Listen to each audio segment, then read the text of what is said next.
Hello and welcome to Brain Says Strange Things. I'm Patrick, this is my brother Jordan, and this is the podcast where we talk about horror movies. This episode is basically our Halloween special, being probably the last episode we'll have time to film and post before every horror fan's favorite holiday, so this should be going up sometime pretty close to Halloween. So hopefully everyone is in the spirit of the season and having a good time watching horror movies, maybe doing marathons, watching horror movies on TV. It is also our 1-year anniversary episode. That's true. Yes. So we have been, which is bizarre to sort me. of, right? It's like around. No, it's just about now as of the filming of this episode. We started this podcast about a year ago. Hard to believe. But it was near Halloween time. Yep. Do you remember what we reviewed on our first episode?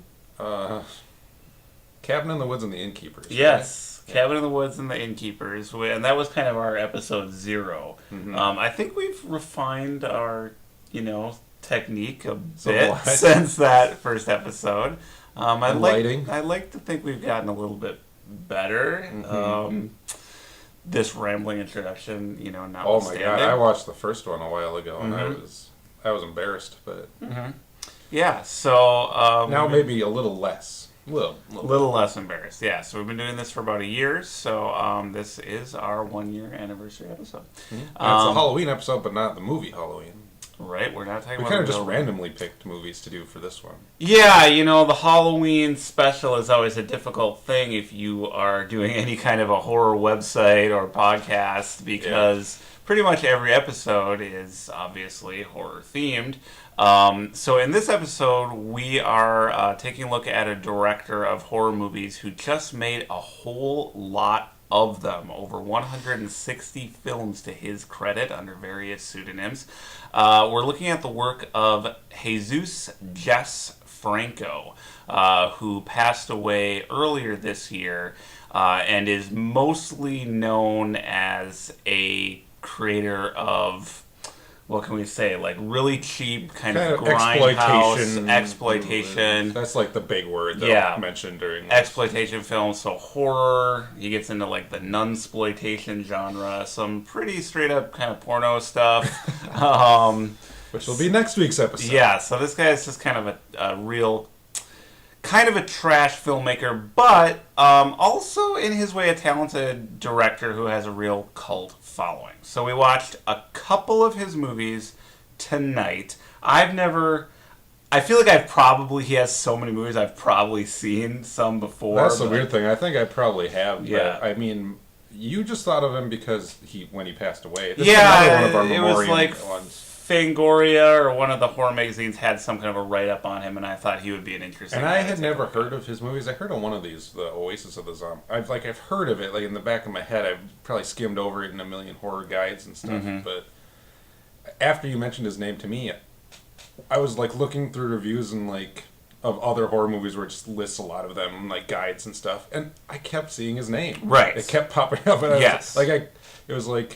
kept coming across it every time. And there was like things that are in common with all the reviews that I was reading, and mainly is just exploitation, I think. Right. Yeah. I kind of agree with that. He started his career, I think, in the early 60s. He goes way back. I think he still has a movie that's going to be coming out, released posthumously, so he just worked right up into the end. So just, as I said, over 106 films, very incredibly prolific director.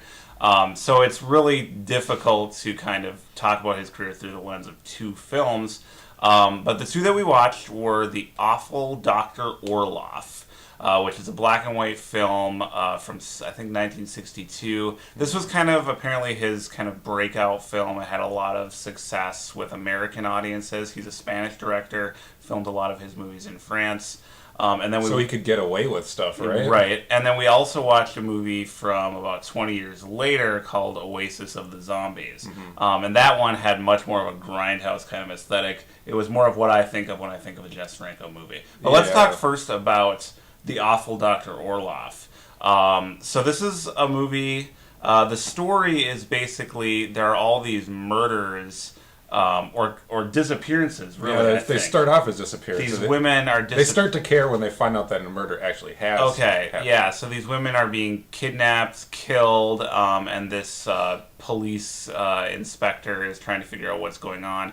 It turns out that this Dr. Orloff was a prison doctor whose daughter was horribly burned in an accident years earlier, and he is kidnapping women hoping to, I guess, use their skin to graft onto his daughter. That's the basic plot, right? Yeah, pretty much. Okay. You'll probably recognize that plot because I've seen it before. Sure. Yep. Films like Eyes Without a Face and several others. It's not the head that the brain that wouldn't die. The brain that wouldn't die. Yeah, or the head that wouldn't die. It's not whatever. hugely original.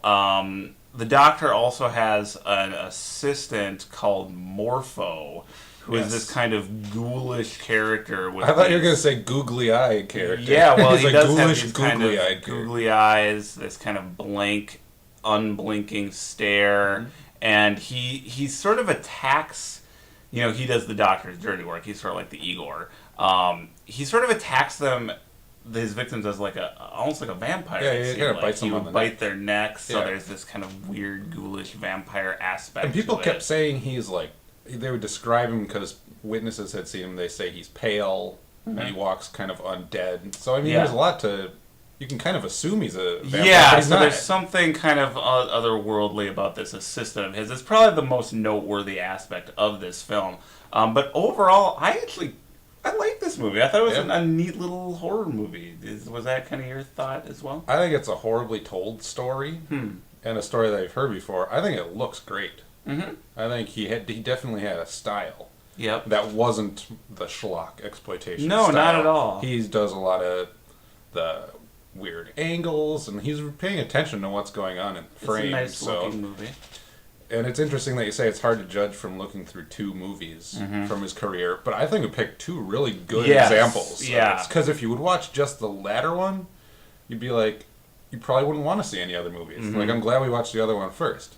Because seeing that one, I would have been like, Seeing Oasis of the Zombies. Oasis of the Zombies, I probably would have been like, probably not for me. I mean, I like exploitation in Grindhouse movies, but he didn't do it very well there. But I think that the original movie, The Awful Dr. Orloff, or Horrible Dr. Orloff, whatever it was under various titles, but I think it's a very interesting looking movie. The dialogue is terrible. They're just like reading what's happening. Yeah, the bums are figuring out what's going on. The police don't do a damn thing in this movie, which sounds kind of familiar, but they really don't do anything. But even that, I kind of like that aspect of it. I thought that was kind of funny, and it's more enjoyable to watch than the other. Yeah, one. I didn't think I really kind of laughed. Yeah, there wasn't really anything about this movie that came across as particularly exploitative or particularly cheap or particularly stupid. It was a little cheesy, non-original story, sure, but it had a nice kind of creepy atmosphere. I thought it was a good little horror film. Another thing I thought was weird is seeing nudity in a black and white movie. Yeah, you don't see that. You don't see that very often. Yeah, certainly especially not in horror American movies. films. Yeah. Horror movies don't do that. They kind of shy away from it. Yep. So compared to later Franco, where that's all it's and about. Modern R-rated films, this was tame. Yeah. But they're like insert shots. You Essentially, do see some bare breasts in this movie, which are basically gratuitous. Appreciated. Yeah, right. And gratuitous. Yes. Yeah, you know what I mean. They're Okay, not. But yeah, so that's kind of an interesting element, and would be a hallmark of Jess Franco's later career. So I thought this was a good movie. I don't know that there's too much more to say about it. It's a fun Halloween movie. Yeah. There are sequels to it. I would see some of the sequels. I think I'm not really done with this filmmaker. Yeah. I've kind of seen the best and the worst examples of him, probably. Yeah. Well, moving over to maybe the worst examples, then we have Oasis of the Zombies. Do you want to describe the plot of Oasis of the Zombies? Have you ever thought about the Nazi zombie tie-in?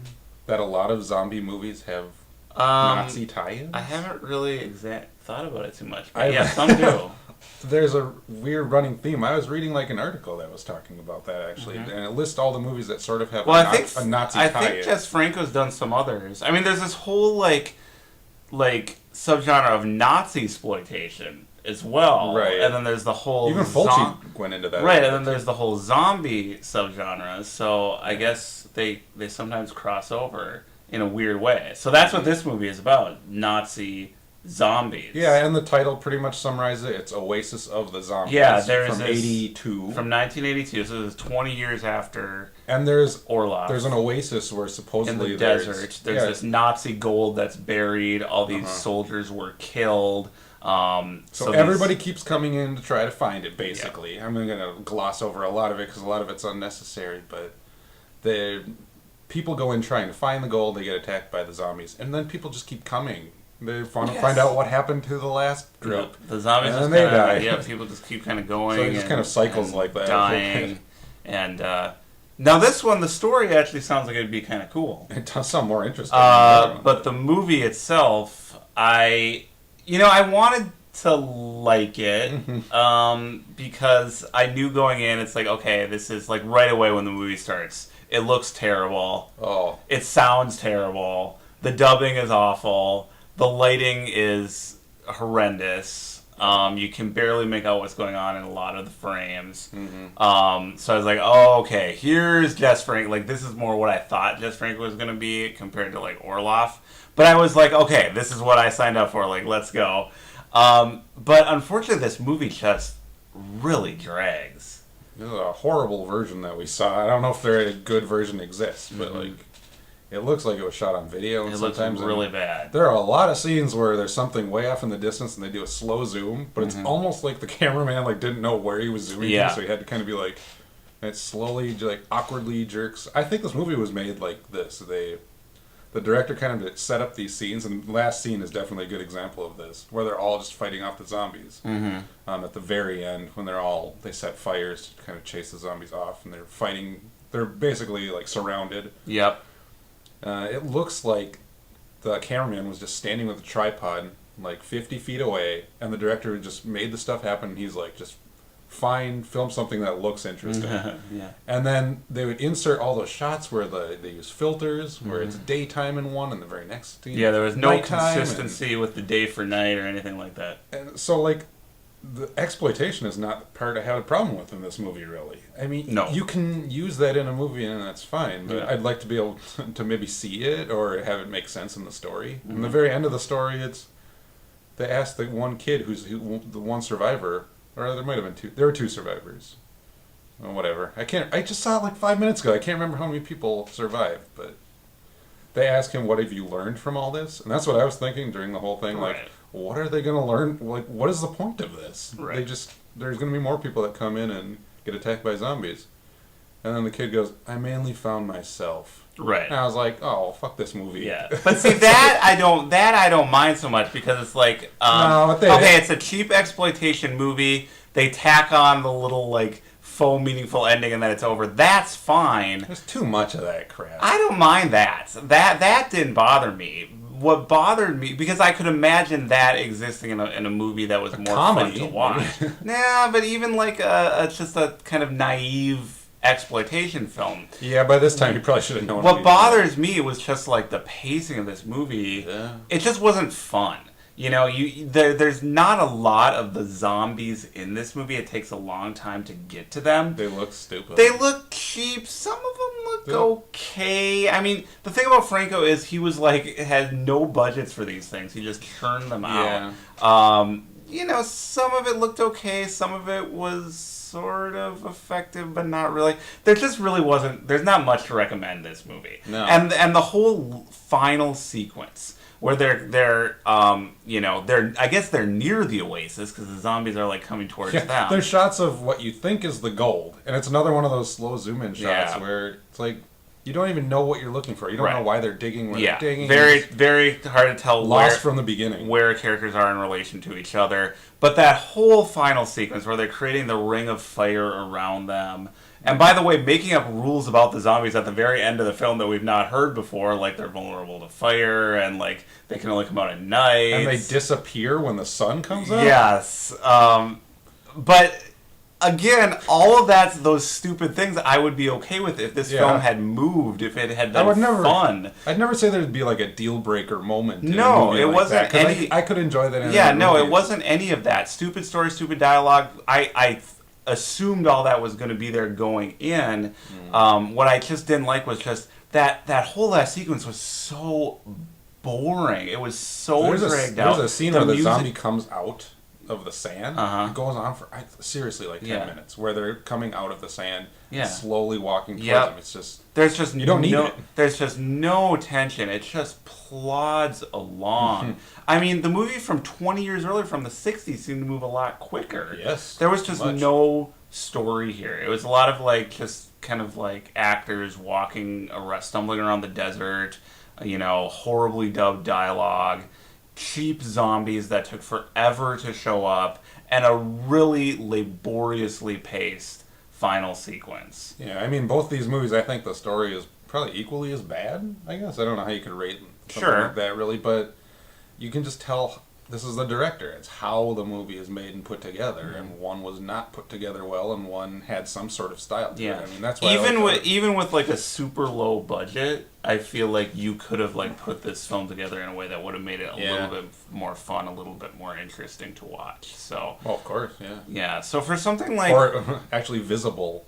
It's just it's like they shot it without even looking at any footage from it until it was done. Yeah, so I would be happy to see more movies like Orloff, but something like Oasis of the Zombies.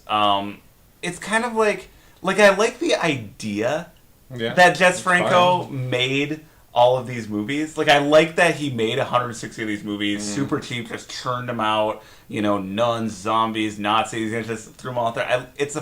I like that idea, but the individual films themselves are nothing spectacular. At least this one wasn't. Yeah, you can kind of assume that. I think about a lot of it. It'd be interesting to see where he kind of made the turn, almost kind of he gave up. Right. Well, I think there were there were various points in his career where like he was having trouble getting funding, and he would be doing more of the kind of porno stuff. So but I remember a quote from the I half remember it. I'll misquote it, but from the Fangoria article where I was first reading about Jess Franco. Fangoria are one of the horror magazines, and they said something like, "You can't really watch a Jess Franco movie until you've seen a lot of Jess Franco movies." Yeah, that's kind of what I feel with watching. Yeah, which makes sense to me. Like, not a lot. The value of Jess Franco is not in any one individual film. It's in the fact that he was kind of the master of these types of filmmakers who would churn stuff out for the grindhouse circuit, and he's more than just the sum of all his parts. Yeah, exactly. Or whatever that quote is. The body of the work becomes more appealing than any individual film. I'm getting very philosophical here on our 1 year anniversary. 'Tis the season. Yeah.